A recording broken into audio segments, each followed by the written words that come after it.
Қайырлы күн, сіздермен бүгін маклюбе тағамын әзірлейміз. Маклюбе шығыс елдерінде кеңінен таралған тағамның түрі.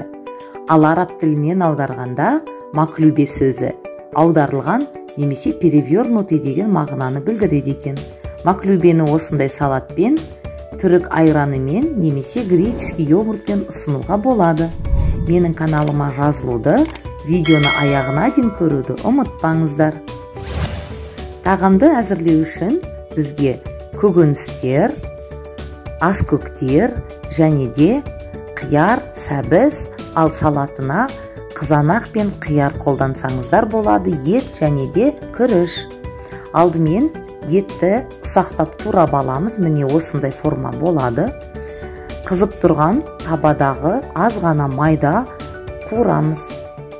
Қуырған кезде қақпағын жаппаңыздар, және де еттің өзінің сорпасы шығады. Осылай сол сорпа тартылып кеткенше әбден қуырамыз. Ет қуырылғанша көкөністерді әзірлейміз. Баклажанды осылай турап аламыз, қатты жұқартпаңыздар.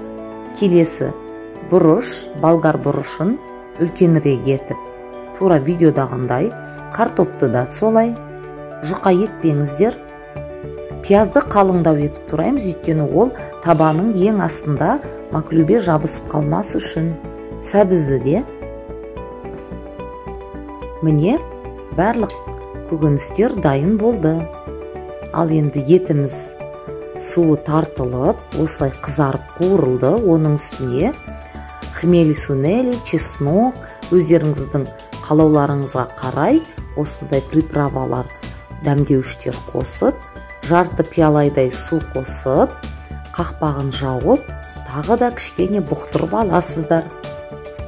Ет дайын болған кезде табадан түсіреміз, және түбінде қалған осындай сорпасын бөлек ыдысқа құйып алыңыздар.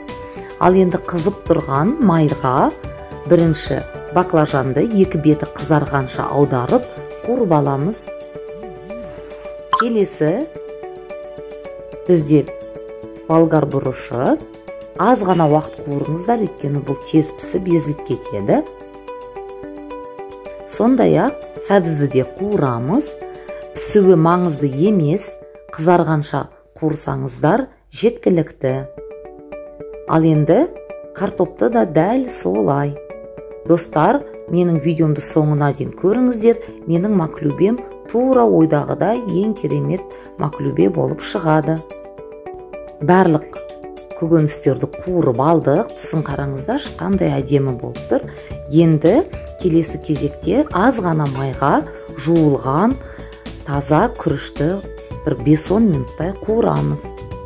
Күріш қуырылғаннан кейін бір шыныдай су құйып, астын басып, шала пісіріп аламыз. Күрішті бір алдын ала бұқтырып алу, ол маклюбелеріңіздің идеальный болып шығуына әсер етеді. Ал енді маклюбені табаға жинастырайық. Кішкене май құйып, ең алдымен табаның түбіне пиязды саламыз. Пиязды қалыңдау қылып кескендеріңіз дұрыс. Пияз маклюбенің табадан түсірген кезде жабысып қалмай, оңай түсуіне әсер етеді.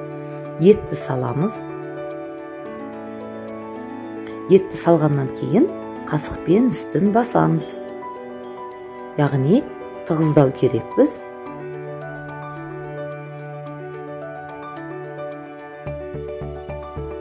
Келесі бізде картоп. Әр көкөністі салғаннан кейін тұз сеуіп тұруды ұмытпаңыздар. Менің каналыма жазылмаған болсаңыздар, жазылыңыздар, видеомды соңына дейін көріңіздер.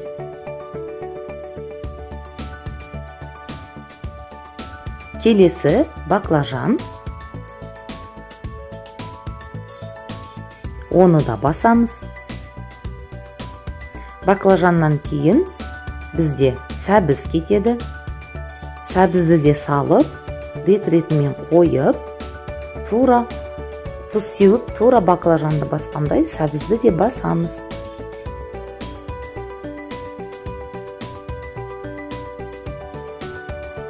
болгар бұрышында тура солай. Бұл жерде көкөністер өздеріңіздің талғамдарыңызға қарай. Егерде болгар бұрышы ұнамаса, қоспасаңыздар да болады. Келесі соңғы, бұл әрине күріш. Шала піскен күрішімізді осы көкөністердің бетіне сала отырып, оны да басып тығыздаймыз.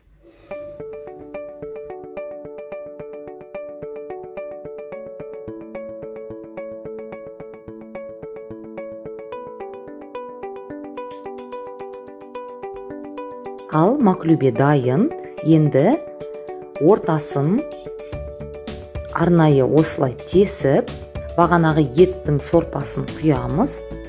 Және де үстіне күріштен 1 сантиметр асатындай су құямыз. Қатты суларымыз көп болмасын, өйткені күріш шала бұқтырылған. Тұз себуді ұмытпаңыздар. Қақпағын жауып 20 минуттай баяу отта пісіреміз. Салатты әзірлейік. Қияр мен қызанақты осындай майда 4 бұрыш етіп турап аласыздар. Күрішпен араластырып жегенге ыңғайлы болуы тиіс. Міндетті түрде әр түрлі өздеріңіздің қалауларыңызға қарай осындай аскөк, петрушка, жусай, мендені жерде жасыл пияз қосасыздар. Және де қара бұрыш пен тұз, оливковый май бәрін араластырамыз. Салат әзір.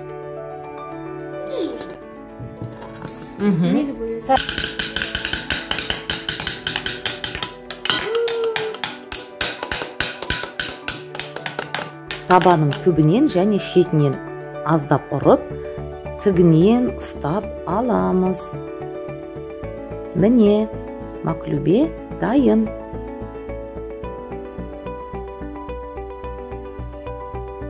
Өте дәмді шықты және табаның түбіне ештеңе жабысқан жоқ. Қалған пиязды алып қоя саласыздар. Көкшөппен әзірлесеңіздер болады. Түрік айранын немесе греческий йогурт құйып, қонақтарға ұсынсаңыздар болады.